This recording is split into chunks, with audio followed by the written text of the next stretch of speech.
Greetings, my lovelies. Well, it's that time of year again that we think of as Pride Month. This month where we celebrate LGBTQ liberation and pushes for equity, that love is love and that it's okay to be who you are as long as you are harming no other. And what a wonderful sentiment that is. And I love that at some point this month, I will get as frocked up as I am right now and head out to march the streets of St. Louis at a pride parade, celebrating visibility and the ability to be flamboyant and fabulous some days, and other days, maybe not so much. But every day being my queer affirming self. And that's a good reason to have pride. But I want to take this moment to remind us. We live in dangerous times. Yes, things have gotten better. Yes, we've pushed for and made some really amazing things happen that still aren't equity, but are definitely steps in the right direction. But all over the country, and indeed all over the world right now, queer people, particularly trans people, particularly trans youth, are suffering under assault on their rights and their access to trans-affirming healthcare, on our representation and acknowledgement that we even exist and can be talked about in education, that we can compete in the identity that we know ourselves to be in the various sports that exist.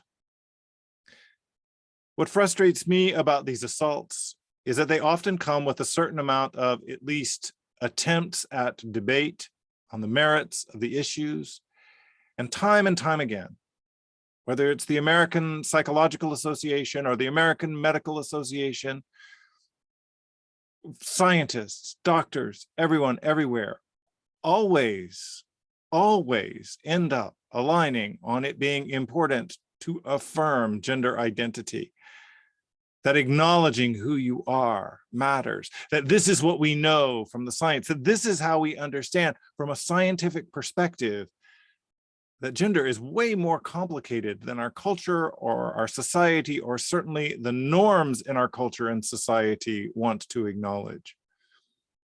You get the best testimony everywhere telling you that again and again, and yet still in places like Texas and Alabama and Florida and Indiana and too many other places, legislatures side with their feelings, their opinions, their religious beliefs, and pass legislation that harms queer people. Another point that's really sitting with me a lot, we're about to get a ruling from the Supreme Court on Roe v. Wade.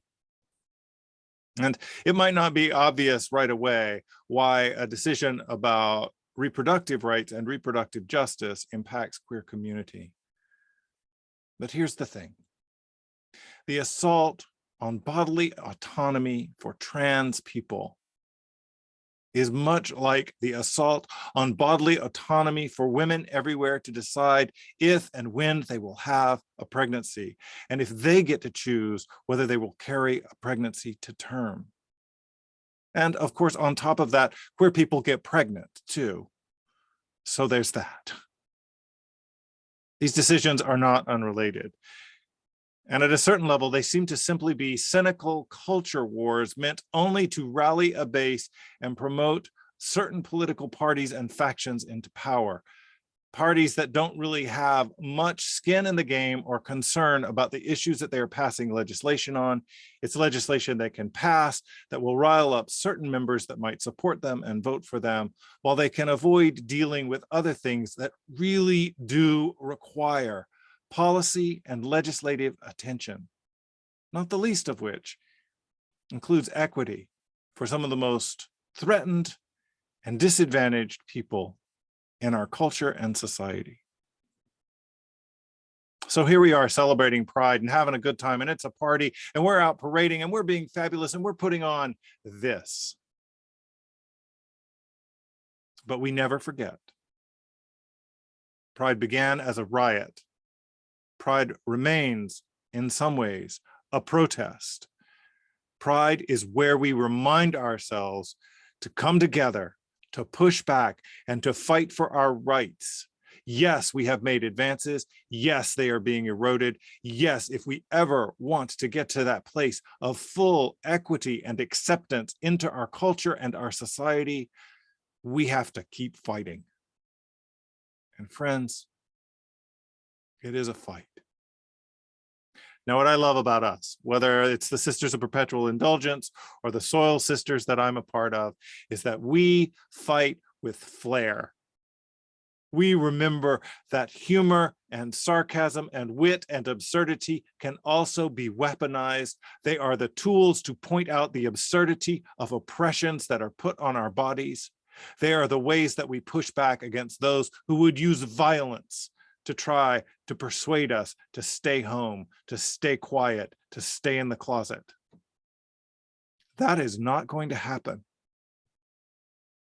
And whether it's with white face on my face and lots of colorful rainbow colors above my eyes, or whether it's wearing something a little bit more frumpy and professorial for my everyday workaday week, I am going to do everything in my power to push for what Pride is really about, the recognition that we have every right to exist, and that laws and regulations against us are unfair, unkind, cruel, and fatal, and we're not going to have it.